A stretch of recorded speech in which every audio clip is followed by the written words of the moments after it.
नमस्कार मंडळी, स्वागत आहे तुमचं सगळ्यांचं आपल्या लाडक्या युट्यूब चॅनलमध्ये। व्हिडिओ नसाल तर व्हिडिओ लाईक करा आणि चॅनलला सबस्क्राईब करून सोबतचं बेल नोटिफिकेशन ऑन करायला विसरू नका आणि ह्या व्हिडिओला हाईप नक्की करा आणि हा व्हिडिओ शेवटपर्यंत पण नक्की पहा। तर मित्रांनो, स्वानंदी समोर आला अखेर आता मल्लिकाचा आणि मंदाकिनीचा खरा चेहरा। तर दुसरीकडे मात्र समरने स्वानंदीला दिली सगळ्यात मोठी ऑफर। तर समर आता स्वानंदीसाठी चक्क मल्लिका आणि मंदाकिनी या दोघींना पण योग्य ती शिक्षा देणार। तर नक्की काय घडतं चला संपूर्ण अपडेट जाणून घेऊया। तुम्ही पाहिलंच असेल मित्रांनो की आपल्या समरने फायनली आता स्वानंदीला स्वतःचीच कंपनी जॉईन करायला सांगितलेलं असतं आणि समरने ही ऑफर दिल्याच्या नंतर स्वानंदी मात्र हे सगळं ॲक्सेप्ट करायला तयार होत नसते। पण समर म्हणतो की तुम्ही जर माझ्या समोर असाल तर मला अजूनच चांगलं वाटेल आणि तुम्ही माझ्यासोबत असाल तर माझी काळजी करायची देखील गरज लागणार नाही आणि मला पण तुमची काळजी करायची गरज लागणार नाही। त्याच्यामुळे प्लीज तुम्ही माझंच ऑफिस जॉईन करा प्लीज स्वानंदी, आता नाही म्हणू नका।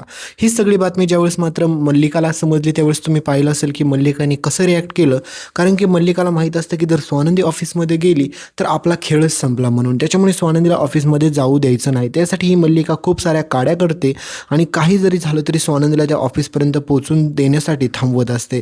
पण मित्रांनो, जे घडतं ते कळल्याच्या नंतर तुमच्या पायाखालची माती सरकेल। तर दुसरीकडे तुम्ही नोटीस केलं असेल की ह्या मंदाकिनीने आत्तापर्यंत किती पाप केलंय, कारण की हिने आपल्या समोरचे एवढे पैसे उडवले की काही सांगायलाच नको। आणि हिला असं वाटत असतं की आता तिच्याकडे जे काही कार्ड दिलंय ना त्याच्यातून ती काही करू शकते, कोणाला काहीच समजणार आहे ते। आणि हाच तिचा सगळ्यात मोठा मूर्खपणा तिच्या अंगलट येतो। तर दुसरीकडे मात्र अधीरा आणि रोहनला आता डाऊट यायला सुरुवात होतो, कारण की ते दोघंजण म्हणतात की आईकडे एवढा पैसा तर अचानक येऊ शकत नाही। दिलीपला तर आता पूर्णपणे संशय असतो की हिने नक्कीच असं काहीतरी केलेलं आहे, ते लवकरात लवकर शोधून काढलं पाहिजे, नाहीतर ही बाई पूर्णपणे हे घर विकायला देखील मागे पुढे पाहायची नाहीये। तर मित्रांनो, अखेर आता सगळ्यात पहिली गोष्ट म्हणजेच आपल्या दिलीपच्या लक्षात ही गोष्ट येते की आत्तापर्यंत एवढे पैसे गेलेत, म्हणजेच ह्या मंदाकिनीने एवढे पैसे आणले कुठून, ह्या गोष्टीचा शोध घेतला पाहिजे। कारण की स्वानंदीने सांगितलं की चिडचिड करू नका बाबा, पण मला मात्र आता शांत बसून चालणार नाही, नक्की काय आहे ते मला शोधून काढलंच पाहिजे।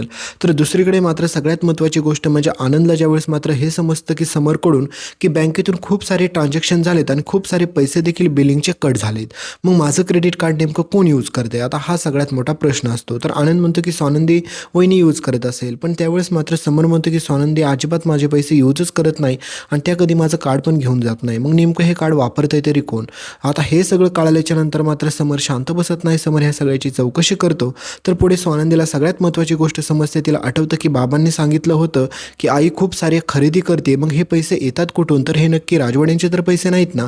तर ह्याच गोष्टीचा शोध घेण्यासाठी स्वानंदी आता घरी पोचते त्यांच्या आणि स्वानंदीला जे काही समजतं ते कार्ड पाहते। त्यावेळेस मात्र स्वानंदीच्या पायाखालची जमीन सरकते आणि त्याच्यानंतर काय मित्रांनो, स्वानंदी एवढी प्रचंड चिडते, भडकते आणि म्हणते की आता एवढा मोठा तू मूर्खपणा केलायस नाही तर ह्या सगळ्याची तुला शिक्षा होणारच, कारण की तू राजवाड्यांचे थोडेफार पैसे नाही खूप पैसे उडवलेत। त्यावेळेस मात्र दिलीप चक्क ह्या मंदाकिनीचं थोबाड फोडतो। तर दुसरीकडे स्वानंदी मात्र आता ह्या स्वानंदीसमोर तिच्या आईचा खरा चेहरा आलेला असतो। तर स्वानंदी म्हणते की आता हे सगळं राजवाड्यांना मी कसं समजावून सांगू, ते कसे रिॲक्ट करतील। तर दुसरीकडे मात्र आता मल्लिकाने जो काही खेळ चालवलेला असतो की स्वानंदीला समोरच्या ऑफिसमध्ये जाऊ द्यायचं नाही, त्यासाठी तिला वाटत असतं की ती काही करेल आणि मात्र स्वानंदी समोरच्या ऑफिसमध्ये पोहोचू शकणार नाही। पण मित्रांनो, खरे तर गोष्ट अशी असते की पुढे स्वानंदी समोरचं ऑफिस जॉईन करते, ते पण मल्लिकाच्या नाकावर टिचून। तर मित्रांनो, आता ह्या मंदाकिनीचा खरा चेहरा आल्याच्या नंतर आता समर कशा प्रकारे ह्या मंदाकिनी आणि मल्लिका दोघींची पण वाट लावतं हे पाहणं जरा जास्तच रंजक ठरणार आहे। भेटूया पुढच्या अपडेटमध्ये, तोपर्यंत व्हिडिओच्या शेवटचं सरप्राईज पाहायला विसरू नका। तुम्हाला दिसत असेल पिलग्रिमचा ऑइल बॅलन्स जेल फेसवॉश। तर हा फेसवॉश तुम्हाला टॅग प्रोडक्टमध्ये दिसत असेल तर याला खरेदी करायला अजिबात पण विसरू नका आणि तुम्हाला आवडणारे कोणतेही प्रोडक्ट तुम्ही इथून खरेदी करू शकता।